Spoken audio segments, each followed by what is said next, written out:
안녕하십니까. 예, 이 전기기사 2015년 1회 전력공학 문제풀이를 시작하도록 하겠습니다. 여러분 문제 21번부터 보시면 되겠습니다. 21번. 자, 21번 전력공학. 전력 계통의 전압을 조절하는 가장 보편적인 방법은 그랬는데 전압 조절입니다. 전압 조절.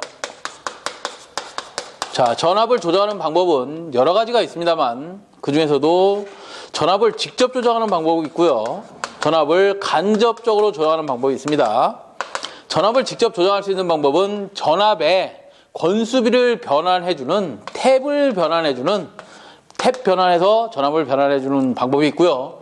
그 다음에 그거를 어떤 노타리 스위치 마냥 만들어서 ULTC로 만들어준 언더로드 탭 체인저 또는 뭐 NLTC라고도 합니다. NLTC 또는 OLTC 여러 가지 명칭을 부르는데 언더냐, 오버된 전압이냐, 아니면 뭐 무브앗이냐에 따라서 LTC 갖고 전압을 조절하는 방법 또는 뭐 승합기라든가 조상기 이런 거 갖고 전압을 조정할 수가 있겠죠.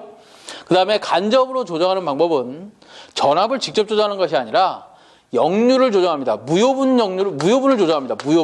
그냥 무효분을 조정해서 무효분을 진상을 만들어주느냐 지상을 만들어주느냐에 따라서 진상이 되면 계통의 전압을 상승시켜 주고요.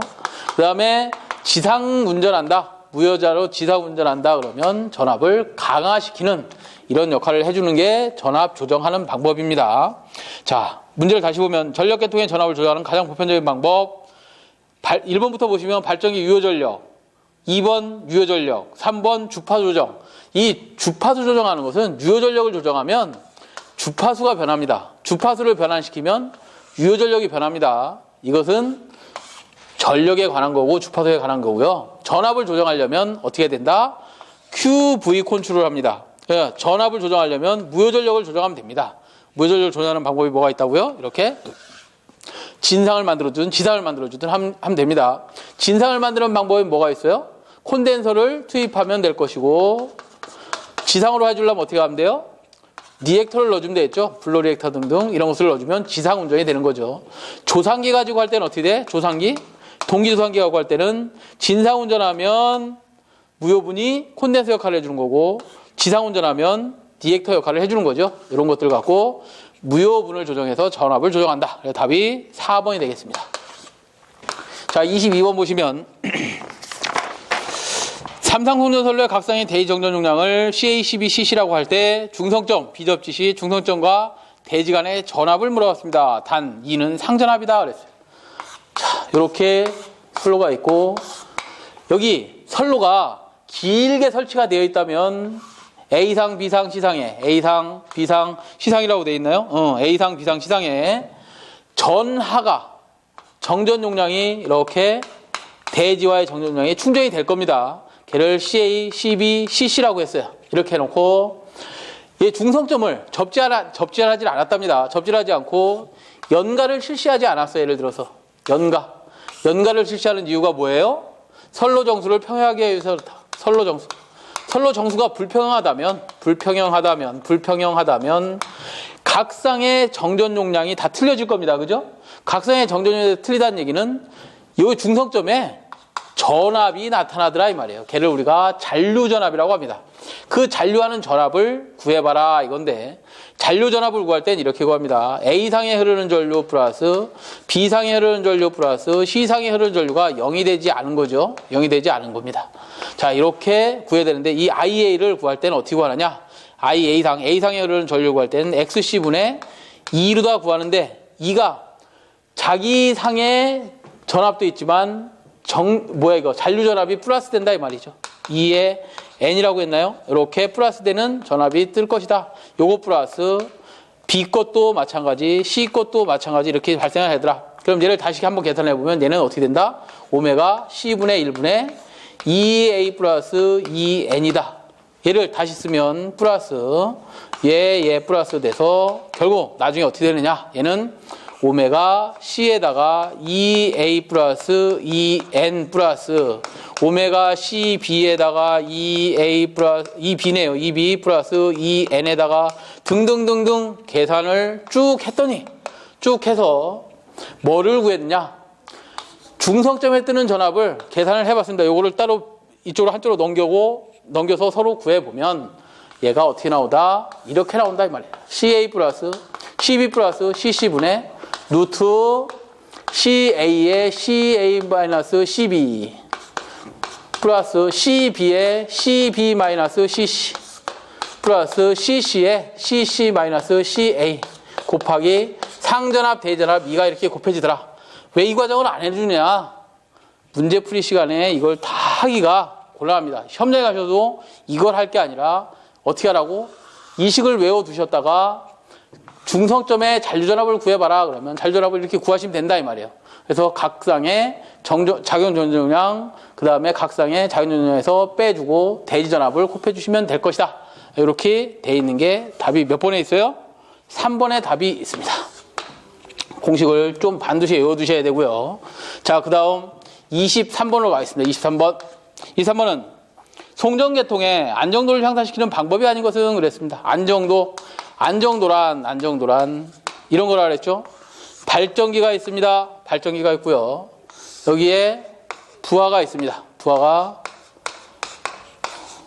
이렇게 쓰고 있습니다. 예를 들어서 얘가 90메가와트를 발전을 해놓은 놈이에요. 얘가 30메가와트를 잘 쓰고 있습니다. 그러다가 어떤 부하 하나가 탈락을 했습니다. 어떤 원인에 의해서 고장에 의해서 탈락을 했어요. 그러면 얘는 발전 전력이 남아 돌아가니까 아마도 과속을 할 겁니다. 얘는 60메가와트만 사용하고 있으니까 전력이 인입점이 남아돕니다. 남아도는 이런 상황이 발생을 한다. 고장이 발생을 하더라도 그럼 얘가 과속하지 않고 안정하게 두 개가 발전단하고 송전단하고 싱크로나이징 하면서 동기를 유지하면서 운전돼야 되는데 그 운전될 때 뭐가 필요하다? 안정도를 더 향상시켜 놓지 않으면 이런 것들이 동기 탈조해버린다 이 말이에요. 탈조가 뭐예요? 동기를 유지하지 못하고 이런 고장이 발생을 하면 계통이 붕괴돼 버린다 이런 말입니다. 그렇기 때문에 안정도를 향상시키는 대책을 세워야 되는데 만약에 이렇게 딱 예를 들어서 30짜리가 떨어져 나왔다 그러면 발전단에 갑자기 뭐 저항 성분 한 30메가와트의 저항을 소비해 버릴 수 있는 놈을 갑자기 탁 투입시킬 수 있는 이런 장치를 해놔라 이 말이에요. 그게 안정도 향상 대책입니다. 그 안정도 향상 대책 중에 첫 번째 중요한 것이 계통의 리액턴스를 작게 해줘야 됩니다. 그 다음 두 번째 전력을 평형시켜야 하고 전압을 안정시켜야 되고 이런 고장이 발생하면 신속 차단해 버려야 됩니다. 안정도 문제는 매 시험마다 나온다고 보시면 됩니다. 매 시험마다 안정도 향상 대책은 계속 나온다고 보셔야 되고요. 자, 리액턴스를 저감시켜버리면 기기의 리액턴스를 작게 해버리면 되는데 왜 안정도가 향상되느냐? 우리 안정도 한 개씩 P는 X분의 ESER 사인 델타입니다. 그래서 X값이 작아야 안정 전력이 커집니다. 안정하게 운영되는 이 전력값이 커진다 이 말이에요. 그렇기 때문에 리액턴스 값을 기기의 리액턴스, 임피던스 값을 어떻게 해주라? 작게 해줘라. 만약에 여기서 30메가와트가 방금 전처럼 떨어져 나갔을 때 얘를 빨리 투입시켜줘서 전력을 안정시켜라. 그 다음에 선로의 전압에 차가 생기니 선로의 전압의 차를 줄여줘라. 그 다음에 고장을 신속하게 차단하는 대책이 안정도 향상 대책입니다. 자, 1번부터 좀 볼까요? 방법이 아닌 걸 찾으라는데 1번 직렬 리액턴스를 증가시킨다. 리액턴스 S값을 감소시키라 그랬는데 증가시키라 하면 안 되겠죠? 답이 몇 번? 벌써 1번이네요. 그죠? 넘어가기로 하고 24번으로 가죠. 24번. 폐쇄 배전반을 사용하는 주된 이유가 무엇이냐 그랬어요. 우리 폐쇄 배전반 어떤 건축물이 있습니다. 이렇게 건축물이 있으면 건축물에 여기다가 이런 걸 보셨을 분도 계세요.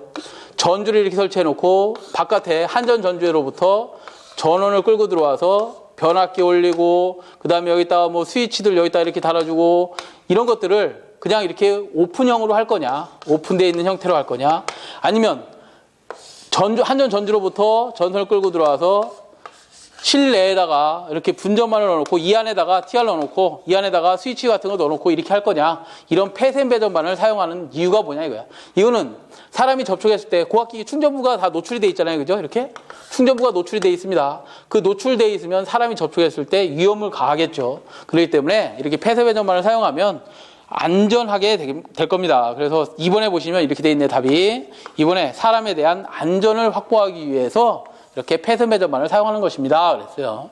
그 다음 25번으로 가시죠. 25번. 66kV 송전선로에서 삼상 단락 고장이 발생하였을 경우 고장점에서 본 등가 정상 임피던스가 자기 용량 기준 20%일 경우 고장 전류는 전격 전류의 몇 배가 되겠는가 그랬어요. 고장 전류를 구하시오. 고장 전류를 구하시오. 전격 전류의 몇 배가 되느냐, 몇 배. 전격 전류의 몇 배가 되느냐. 우리 고장 전류 구할 때 고장 전류를 구한다 그러면 이런 개념이죠. 여기 차단기가 있습니다. 여기 고장이 발생을 했어. 여기가 전원단입니다. 여기가 부하측입니다. 부하측. 여기에 고장이 발생을 하면 이 고장 전류를 끊어줘야 되겠죠. 그 고장 전류를 끊기 위해서 일단 차단기를 설치해야 됩니다. 그죠? 차단기를 설치해야 되는데, 서킷 브레이커를 설치해야 되는데, 이 차단기의 용량을 계산해야 된다 이 말이에요. 그 차단기 용량 계산할 때 뭐뭐 계산하는 거예요? 단락 전류는 얼만데, 단락 용량은 얼만데, 이걸 계산해서 차단기를 사와야 된다 이 말이죠. 사다가 설치를 해줘야 되는데, 그때 이 IS나 PS를 계산할 때 선로에 뭐가 있어요? 임피던스가 있을 거고, 발전기에 임피던스가 있을 거고, 뭐 등등이 있겠죠. 여기 앞에 변압기가 있다면 변압기에 임피던스가 있을 겁니다. 이런 임피던스들을 오음법으로 해석할 거냐, 얘들을 다 오음으로 환산해서 오음으로 다 만들어 줄 거냐, 아니면 얘들을 그냥 퍼센트로 다 환산해 줄 거냐, 퍼센트로 다. 이런 것들이 뭐예요?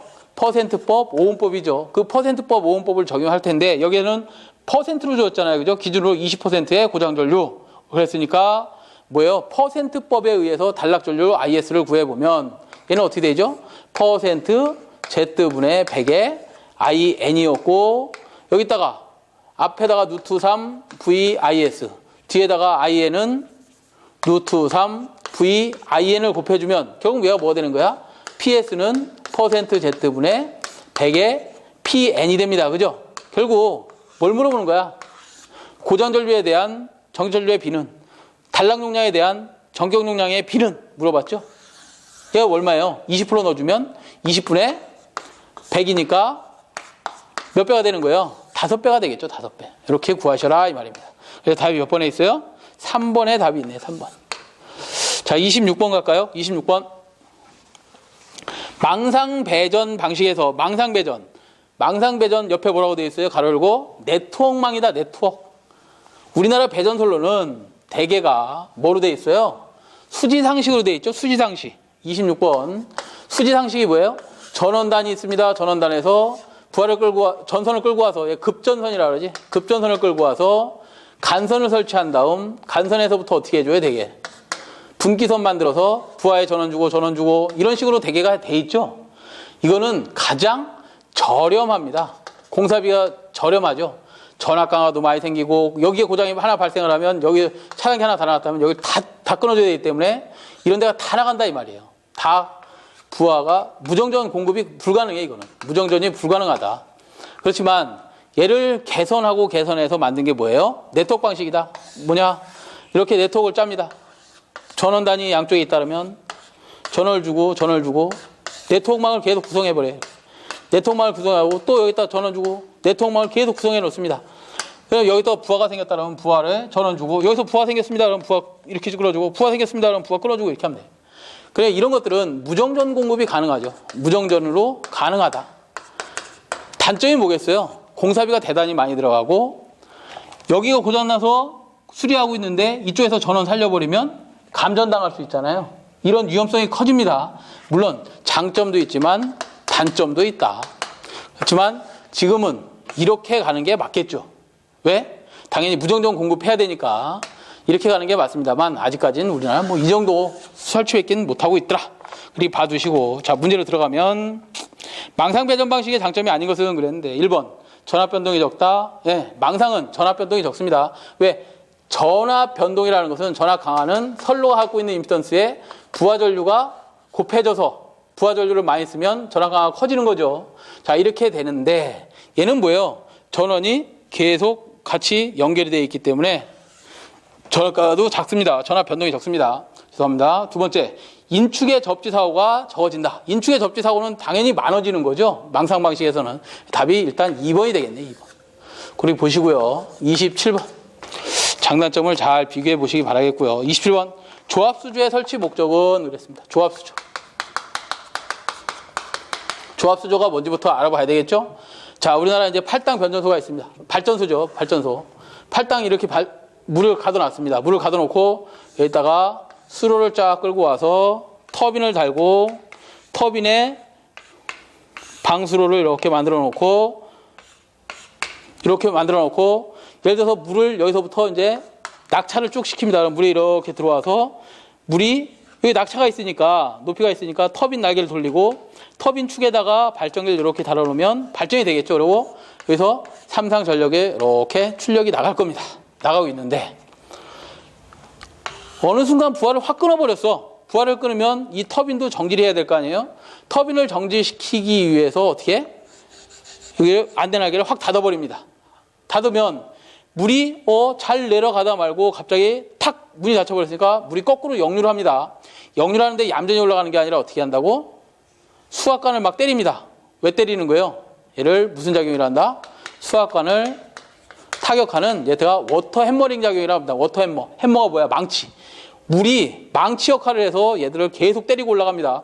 그럼 이 작은 물의 양이 팔당물 많은 것을 들렀다 놨다 해야지만 얘가 사라질 거 아니야. 그죠? 그거를 어떻게 시켜요, 얘한테. 물이 상당히 많은데. 그렇기 때문에 여기다가 수조를 하나 이렇게 설치합니다. 조합 수조라고 해서 이걸 설치해놓고 물이 평상시에 이렇게 얘하고 수평 맞춰서 이렇게 차 있겠죠? 그랬다가 이런 현상이 생겨버리면 얘가 물이 상하로 들쑥날쑥하면서 뭐 하는 거야? 얘를 흡수해버리는 역할을 한다. 그럼 이걸 흡수하면 이 충격을 흡수해버리면 뭐가 되는 거예요? 얘가 서징 작용이라고 하는 얘를 흡수시켜버리면 수압 철관을 보호할 수 있는 거죠. 그러기 위해서 다뤄놓은 게 뭐다? 조합 수조다라고 보시면 됩니다. 그래서 27번에 수압관을 보호하기 위해서 다뤄놓은 게 조합 수조의 설치 목적이다. 그렇게 보시면 되겠어요. 그래서 다시 4번. 자, 28번으로 가죠. 28번. 정전 용량이 0.01 마이크로 페라파 킬로미터당이 0.01이랍니다. 길이가 173.2km, 선간전압이 60kV, 그 다음에 주파수가 60Hz, 삼상성전 선로의 충전 전류를 구하시오. 선로가 길게 설치되어 있습니다. 이렇게 C가 충전되고 있답니다. 그 C가 충전되는데 킬로미터당 얼마로 충전되고 있다? 0.01 마이크로페라파 킬로미터로 충전되고 있더라. 이때 충전 전류를 구해보시오. 충전 전류란 이 선로에 충전되는 충전 전류를 구하시오. 충전율은 용량성 리액턴스 그러니까 오메가 C분의 1에 대해서 전압이 뭐가 되고 있는 거야? 선로에 충전되고 있는 거죠. 이렇게 충전되고 있습니다. 얘를 다 써보면 오메가 C2가 되겠지. 자, 요 2는 상전압입니다. 상전압이고 선로에 문제에서 주어진 전압은 무슨 전압이 주어졌어요? 60kV의 선간전압이 주었어. 이 선간. 삼상이다 그러면 60kV 선간전압이 주어졌습니다. 선간전압. 그러면 오메가 C에다가 이 2를 선간전압으로 바꾸려면 어떻게 해야 돼? 상전압으로 바꾸려면 선간전압을 누3으로 나눠주면 될 거고요. 얘는 킬로미터당에 C가 주어졌으니까 전체 선로가 예를 들어서 100km다. 그럼 100km 나중에 어떻게 해주면 돼? 곱해주면 되겠죠. 이렇게 곱해주면 뭐를 구할 수 있다? 그 선로에 충전되는 충전전류를 구할 수 있더라. 오메가는 2파이F 곱하기 C가 얼마 주었어요? 0.01 암페어 구하라 했으니까 기본 단위 마이크로페럿을 뭘로 바꿔줘야 돼? 페럿으로 바꿔줘야 되겠죠? 10에 마이너스 6승이 곱해지겠지. 루트 3분의 전압이 60kV로 주었으니까 볼트로 바꾸면 6만이 되나요? 6만 볼트가 되죠. 곱하기 얼마? 길이. 총 길이가 얼마 주었어요? 얼마요? 173.2 km가 이렇게 주어졌네. 이거 계산하시면 되겠다. 답이 몇 번이요? 3번에 답이 있네. 3번. 그 다음 29번으로 가죠. 29번. 원자로의 냉각제가 갖추어야 할 조건이 아닌 것은 그랬습니다. 조건. 냉각제. 원자로가 어떻게 생겼는지를 좀 봐야 되겠지. 원자로가 있습니다. 연료봉이 있어요. 연료봉. 펠릿을 지르코늄 합금으로 이렇게 만들어 놓은 연료봉, 그런 거 보셨잖아. 왜 이렇게 TV에서도 가끔 나오죠? 그 연료봉을 주위에 뭐로? 감속제로 이렇게 다 쌓아 놓았습니다. 감속제라 해서 뭐 특별한 게 아니라 감속제가 냉각수입니다. 경수, 중수, 뭐 흑연, 산화베리륨 이런 건데 그 중에서도 우리나라는 중수를 사용하는 것도 있고요. 발전소가 원자력이 경수를 사용하는 발전소가 있습니다. 경수 발전소 하는 데가 3군데가 있고요. 중수는 한 군데밖에 없어요. 중수는 한 군데밖에 없습니다. 자, 이 경수로다 감속제를 사용하고 연료 주위에다가 물을 이렇게 버놨다 이 말이야. 물 버는 거 보셨잖아요. 그죠? 이렇게 해놓고 얘가 발전하면서 뭐야 이게? 분열하는 거지. 이거 연료가 중성자를 만나면 핵 분열을 합니다. 분열하면서 열이 발생되고 열이 밖으로 빠져나가면서 증기를 만들어내고 이렇게 하는 건데 너무 열이 올라가면 이거 보일러니까 터져버릴 거 아니에요? 터져버리니까 여기다 주위에다가 냉각수를 넣어놨습니다. 냉각수. 얘 냉각제가 되는 거죠. 이 냉각제의 재질이 뭐냐? 걔도 똑같습니다. 경수, 중수, 흑연. 감속제를 경수 썼으면 냉각제도 경수 씁니다. 이렇게 만들어 놓고 발전을 하고 있습니다. 그 와중에 여기서 핵분열을 하면 왜 우리 일본에서 사고 났을 때 계속 핵분열을 하면서 지가 스스로 막 폭발하고 분열했잖아요. 그거를 제어시킬 수 있는 제어제가 필요합니다. 제어제. 제어제가 누구다? 제어봉. 제어봉. 붕소라든가 뭐 이런 것들 있잖아요. 붕소, 뭐라 그러냐? 카드뮴 뭐 이런 것들. 이런 거 갖고 중성자를 흡수할 수 있게 만들어 놨습니다. 이렇게 냉각제, 이렇게 원자로를 만들어 놓고. 자, 문제에서 원자로의 냉각제가 갖춰야 할 조건이 아닌 것을 찾으시오. 그랬어요. 냉각제의 조건이 아닌 것. 냉각제의 조건은 열 용량, 지 용량이 커야 됩니다. 열을 흡수할 수 있는 용량이 커야 되고, 여기에서 나오는 핵분열에서 나오는 중성자를 먹으면 안 되겠죠. 그 중성자를 먹는 놈은 누구? 제어봉밖에 없는데 걔가 먹으면 안 됩니다. 냉각제가. 냉각을 시킬 뿐이에요. 이런 것들을 가지고 한번 보자. 보기를 보시면 첫 번째, 연용량이 적을 것. 아이고, 연용량이 크라 그랬는데 바로 답이 나오네요. 그죠? 1번, 연용량이 적을 것이 아니라 클 것. 2번, 중성자 흡수가 적을 것. 당연히 중성자 먹지 말아야죠. 누가 먹어야 되는 거야? 제어봉이. 열 전도율이 크고 열 전달 계수가 커야 된다. 그랬고요. 방사능을 띄지 말아야지. 당연히 방사능 띄기 어려워야 되겠죠. 답이 1번이 되겠네. 1번만 틀렸네. 그죠? 30번.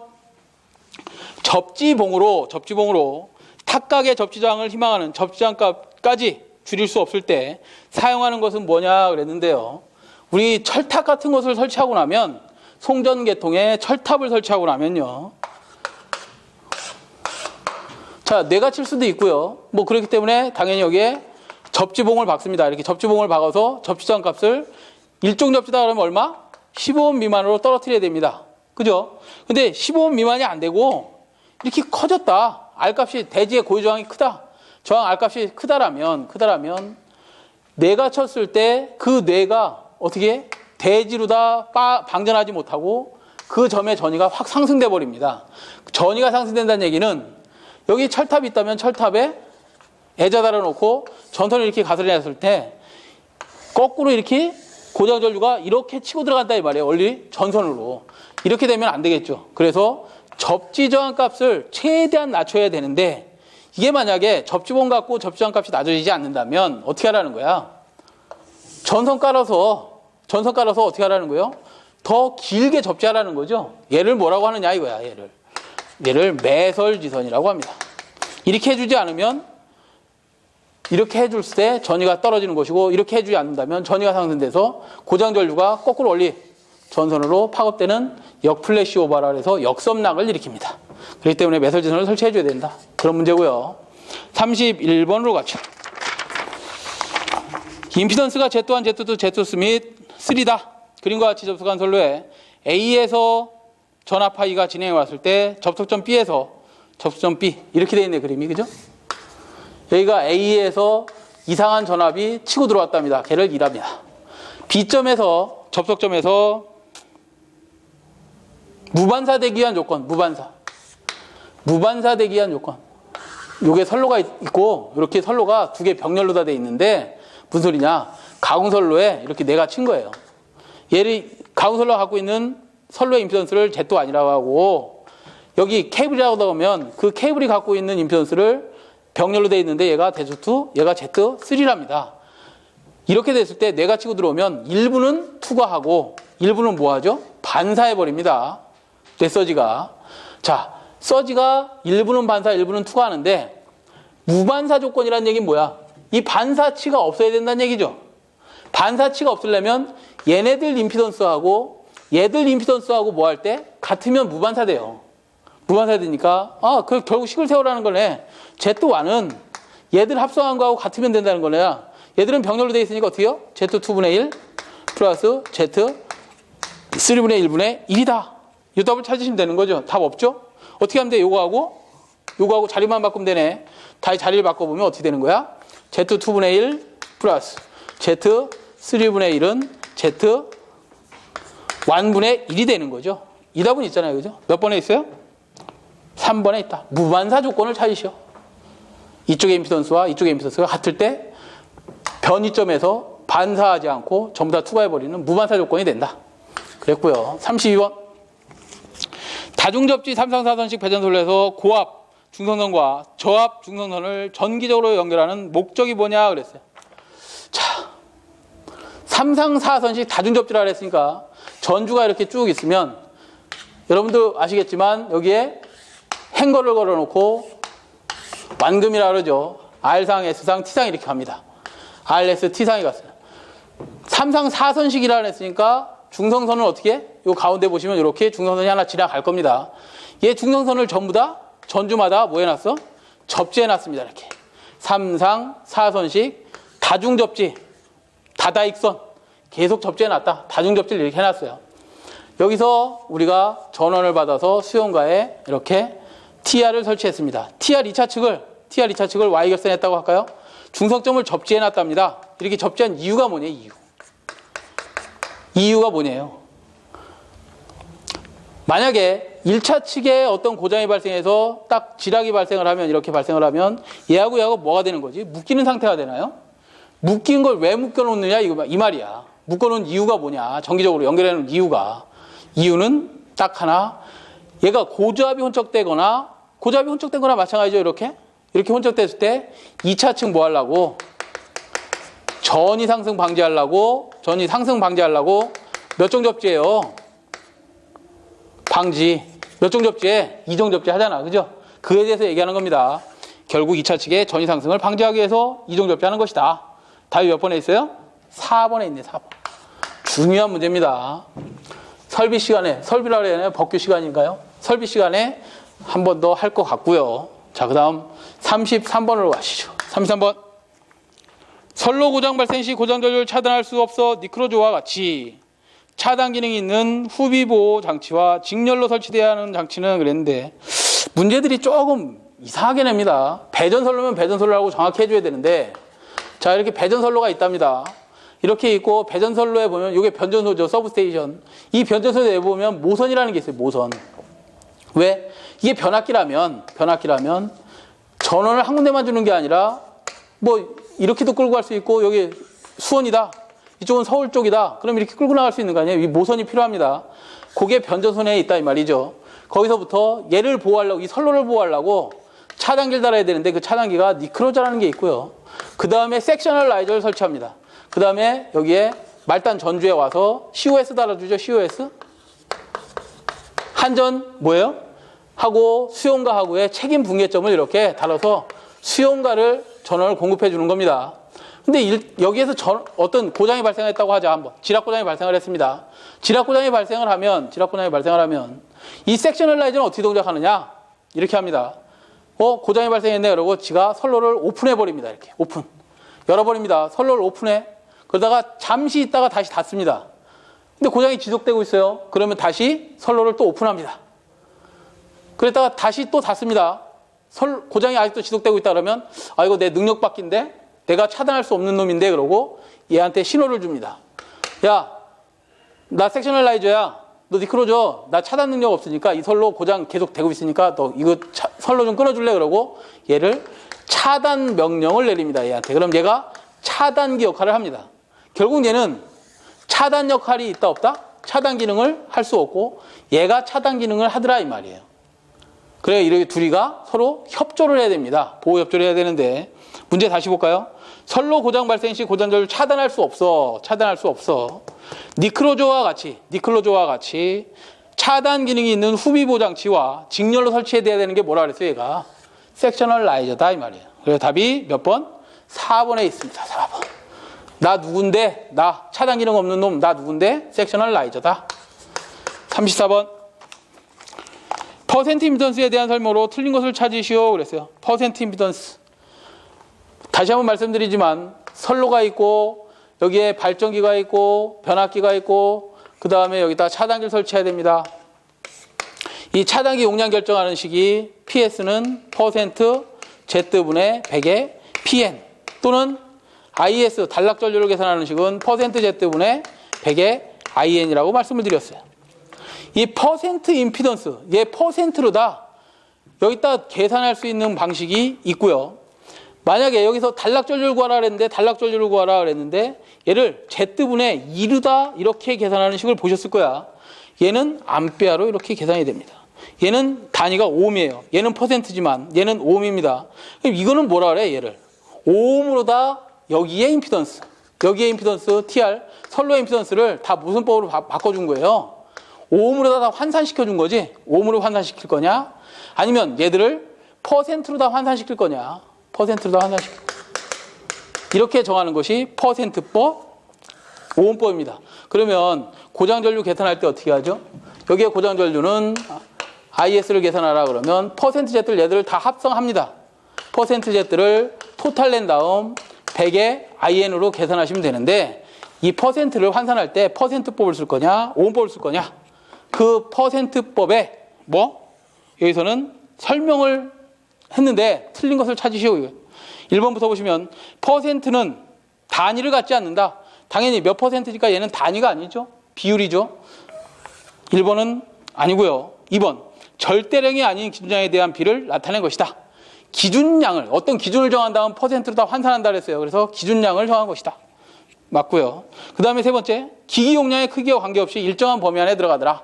일정한 범위 안에 몇 퍼센트, 1%, 2%, 10% 이렇게 퍼센트 안에 들어가기 때문에 일정한 범위 안에 들어갑니다만 얘가 만약에 오음법이다 그러면 이 선로가 갖고 있는 임피던스가 R 플러스 JX에서 얘가 0.15입니다. 플러스 얘가 15입니다. 그랬을 때 킬로미터당 값이 주어지니까 킬로미터당 전체 킬로미터를 곱하면 예를 들어서 100km다 그러면 이 선로가 갖고 있는 임피던스가 1000ohm이랍니다. 1000ohm. 리액턴스 값이. 얘가 얼마야? 100을 곱하니까 15ohm이랍니다. 그 크기를 알 수가 없어. 도대체 무슨 소리인지 알 수가 없고 이거 퍼센트로 다 계산하는 게 좋더라. 일정한 범위 내에 들어가더라. 그거고요. 그 다음에 네 번째 변압기나 동기기 내부 임피던스만 사용할 수 있는 것이 아니라 답은 4번이네. 왜 4번이죠? 발전기의 임피던스도 퍼센트 임피던스로 환산할 수 있다고 말씀드렸고 변압기, 선로 모든 기기들을 다 퍼센트 임피던스로 환산할 수가 있는 겁니다. 그렇기 때문에 답은 4번이 된다. 좀 어려운 문제네요. 어찌됐든 여러분들이 그 풀이를 좀 참고하셔서 좀 덜 외우셔야 됩니다. 값이 단위를 갖지 않는 무명수로 표시되므로 단위를 환산할 필요가 없다.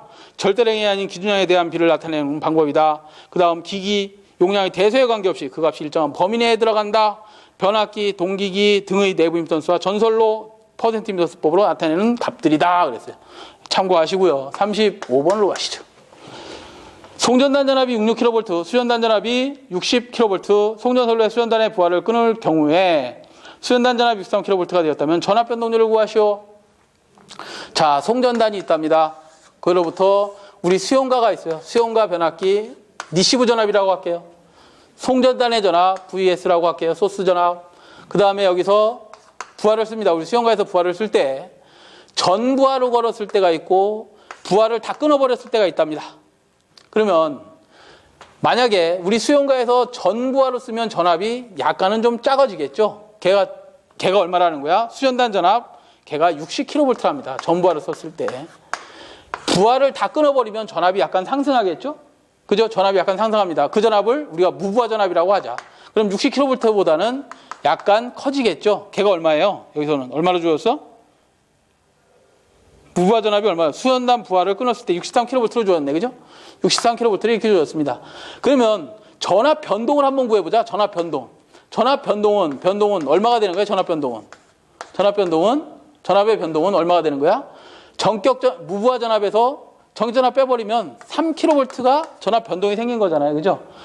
근데 이거를 전압 변동을 구하라는 게 아니라 우리는 전압 변동률을 구하라 그랬으니까 전압 변동률을 입실론이라고 한다면 어떻게 하라는 거야? 2차 측에 전부하 전압을 100으로 기준 봤을 때 100으로 했을 때 전압 변동은 얼마 생겼는데 3kV가 생겼다는 거 아니야. 그럼 60에 대해서 3kV가 생겼으니까 몇 프로가 나오겠죠? 다시 식을 제대로 세우면 2차 측의 무부하 전압 마이너스 2차 측의 전부하 전압을 빼줘서 100을 곱해라. 그러면 얘가 얼마? 60분의 63 마이너스 60 곱하기 100이 되겠죠. 그러면 얘가 6점 몇 프로 나올 것 같은데요? 5% 나오나요? 응, 5%가 나오네. 답이 3번.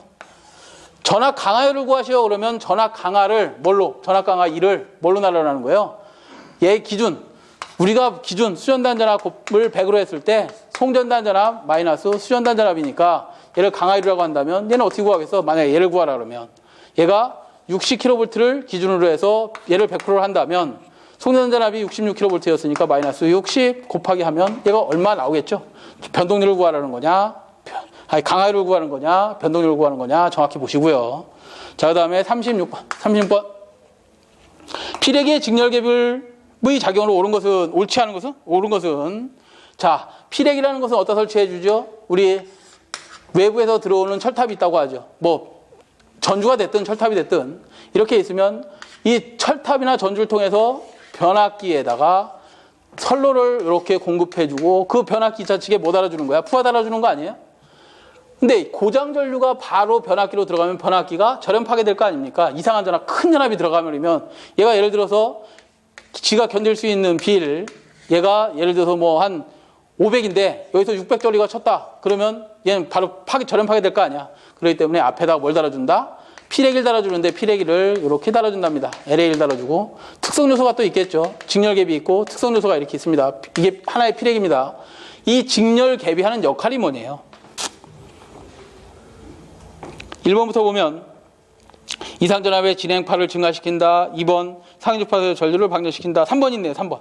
이상전압이 내습하면 내전류를 대지로 방전하고 내전류 I0에 내전류를 대지로 방전하고 상형주파수의 속류 이상한 전압이 들어왔지만 상형주파수도 계속해서 어디서 오는 거예요? 저쪽 선로에서 오고 있겠죠. 60Hz도 그 상형주파수의 속류를 차단해서 여기 차단합니다. 차단하는 역할을 한다. 그러니까 얘는 뭐야? 피레기의 역할이 뭐라고요? 직렬계의 역할이 이상전압 내습하면 내전류를 방전하고 상형주파수의 속류를 차단하는 역할을 한다. 답이 3번이 됩니다. 37번으로 가시죠. 37번. 37번은 전력선에 의한 통신선의 전자유도장애 발생 요인으로 주로 무엇 때문인가? 발생 요인은 뭐냐? 전자유도장애. 전자유도. 자, 유도장애는 크게 두 가지가 있죠. 정전유도가 있고요. 정전유도장애가 있고 전자유도장애가 있습니다. 정전유도장애는 뭐냐? 평상시에 C가 불평하면 C 불평형으로 C의 불평형으로 어디 있다가 전력선에서 어디로? 통신선에 영향 주는 거예요. 통신선에. 자, 무슨 소리냐? 철탑이 있고 A상, B상, C상이 연결되어 있습니다. 이렇게 연결되어 있는데 예를 들어서 대지와 C가 A상, B상, C상에 이렇게 충전이 될 겁니다. 이 충전되는데 평상시에 연가가 불충분해. 연가를 안 해놔서 지대로 안 해놓으면 선로정수 C가 불평형이 되겠죠. 왜? A상에 충전되는 정전용량하고 B상에 충전되는 정전용량, C상에 충전되는 정전용량이 연가가 제대로 안 돼 있다면 그 C값이 틀릴 겁니다. CA, CB, CC값이 다 틀릴 거야. 이렇게 틀릴 겁니다. 얘네들이 불평형하면 선로 중심에 저쪽에 가면 변전소 쪽에 가면 여기가 중성점 접지되어 있을 거고 중성점 직접 접지되어 있는데 그 옆에 통신선이 있다 그러면 통신선에 여기에 잔류전압이 생기면서 전이 차에 의해서 여기에 전압이 생겼고 대지전이 0V 전류가 흐를 겁니다. 그 전류에 의해서 통신선에 영향 주는 게 누구예요? 정전유도다 이 말이에요. 전자유도는 뭐냐면 전자유도는 평상시가 아니라 이렇게 고장이 발생을 했습니다. 예를 들어서 지락 고장이 발생을 했어요. 지락이 돼버렸어. 선 하나가. 지락이 되면 그 고장 전류가 변전실 쪽으로 가면 저쪽에 변압기 1차 측이 직접 되어 있으니까 무슨 전류가 흘러요? 여기 지락 전류가 이렇게 흐를 거 아니에요. 그 지락 전류가 직접 접촉에 대해서는 3I0라는 큰 전류가 흐릅니다. 그 전류에 의해서 옆에 통신선이 있다면 통신선에 유도를 일으키는 걸 우리가 전자유도작용이라고 해요. 전자유도작용. 거기서 뭐 때문에 일어나는 거예요? 얘는 지락전류, 여자전류 때문에 그렇다 이 말이죠. 그래서 얘는 여자전류 때문에, 지락전류, 영상전류 때문에 발생하는 것이고 얘는 누구?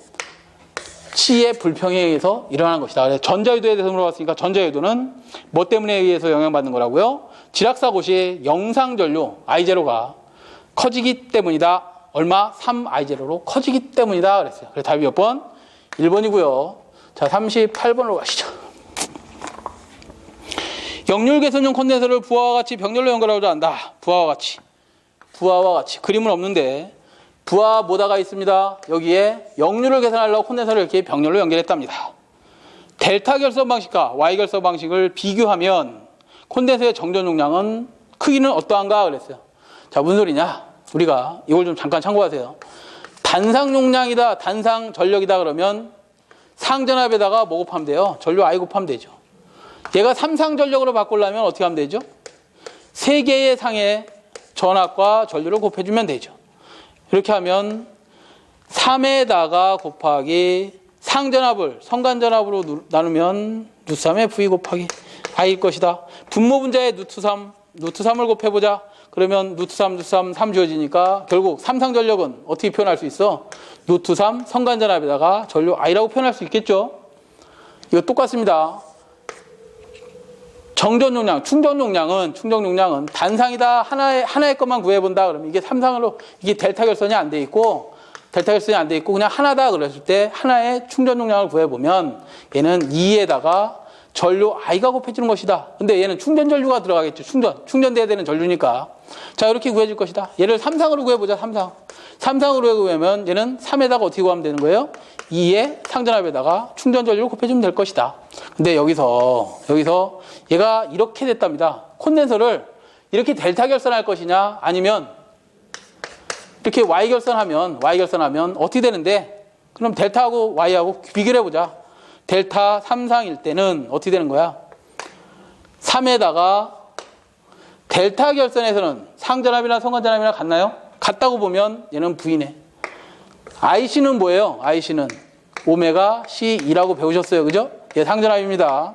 그럼 오메가 C에다가 델타 결선에서는 상전압이나 성간전압이나 어떻다? 같다 그랬으니까 3 오메가 C V의 자승이 되네.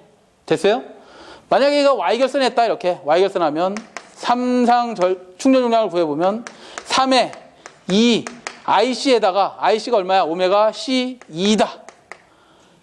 Y 결선에서는 V는 성간전압을 루트3으로 나눈 것이다. 그러면 3에다가 상전압 2는 성간전압을 루트3으로 나눈 거라 그랬으니까 루트3분의 V라고 표시할 수 있겠죠. 자, 그렇게 되면 루트3 3 지워줄 수 있으니까 오메가 CV 자승만 남네. 결국 뭐야? 델타 결선하고 Y 결선하고 몇 배의 차이가 나요? 3배 이렇게 차이가 나더라 이거죠. 걔를 우리 보기에서는 델타 결선이 Y 결선의 몇 배? 3분의 1이다 라고 표현하고 있네. 그래서 답이 3번이 되겠죠. 39번으로 갑니다. 39번. 3000kW 역률 75%의 부하에 전력을 공급하고 있다. 변전소의 콘덴서에 설치하여 역률을 93%로 개선하고자 한다. 필요한 전력 콘덴서의 용량을 구하시오. 무슨 소리예요? 39번은 이렇게 되어 있답니다. 전력을 이렇게 잘 사용하고 있대요. 얼마? 유효전력이 3000kW랍니다. 3000kW. 자, 우리는 지상전류가 흐르기 때문에 지상전류 I가 흐르는 전압은 어차피 가해져 있는 거니까 VI 하면 얘가 뭐가 되는 거야? 피상전력이 되죠. 피상전력이 이렇게 있답니다. 그랬을 때 무효전력을 한번 구해보래. 무효전력 구해보면 얘는 어떻게 구해? 무효전력은 P의 탄젠스 세타, P의 탄젠스 세타 또는 VI 사인 세타로 구할 수 있죠. 그죠? 이렇게 두 가지 방법으로 구할 수 있다. Q1을 구합니다. 그때 역률이 얼마였다는 거예요? 여기가 0.75랍니다. 0.75였었다. 자, 그런데 콘덴서를 요만한 거 설치해서 역률을 이렇게 개선하고 싶답니다. 얼마로? 0.93으로 개선하고 싶답니다. 그랬을 때 요 콘덴서 용량 얘를 얼마짜리 달아야 되는데 이거 물어보는 거잖아요. 그러면 QC는 이렇게 구할 수 있어요. QC는 이 큰 거에서 요거 용량을 빼버리면 되겠네. Q1 Q2 하시면 되겠네요. 그러면 Q1을 우리가 알고 있다. 왜? P 3000에다가 탄젠세타 0.75 거 넣어주면 되는데 요거는 어떻게 구하느냐? 요거 구하면 되지 뭐. Q2는 어떻게 하면 돼요? P에다가 탄젠세타 2 하면 되겠네. 결국 P에다가 탄젠세타 1 탄젠세타 2로 공식을 빼낼 수 있다고 분명히 말씀드렸어. 왜? 이거 같은 P 한 군데로 몰아내고 그 다음에 탄젠스 1, 탄젠스 세타 2 빼버리면 되는 거죠. 이거 빼버리면 QC를 구할 수 있다. 다 있으면 P가 얼마? 3000. 탄젠스 세타 1은 얼마예요? 코사인 세타 1분의 사인 세타 1이니까 코사인 세타 1이 얼마였어 원래?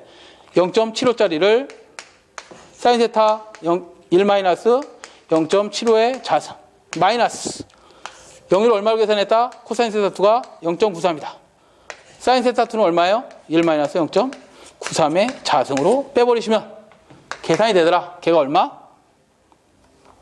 1461번에 있답니다. 이렇게 계산하시면 된다. 그래서 공식을 뭐만 외우면 되는 거예요?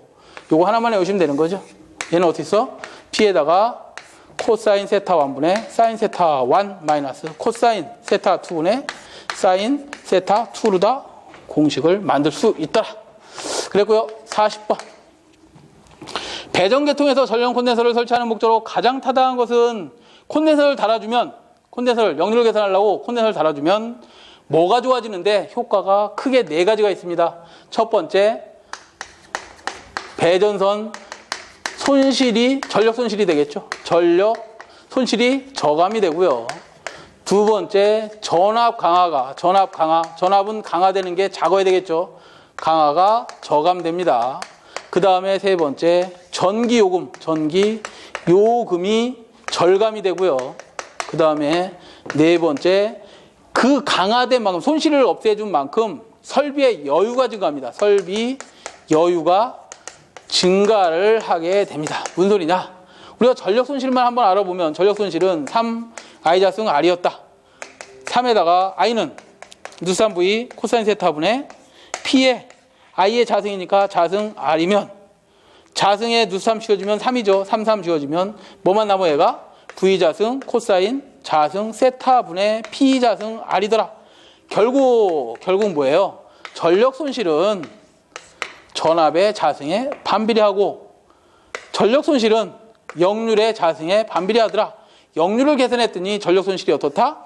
자승분의 1배로 떨어지더라 이 말이죠. 전력 손실이 저감된다. 전력 손실이 저감됐으니까 당연히 전압 강화도 저감될 것이다. 나중에 식을 좀 보시면 알겠지만 어찌됐든 이렇게 구하시면 될 것 같다. 그래서 답이 1번이 되겠습니다.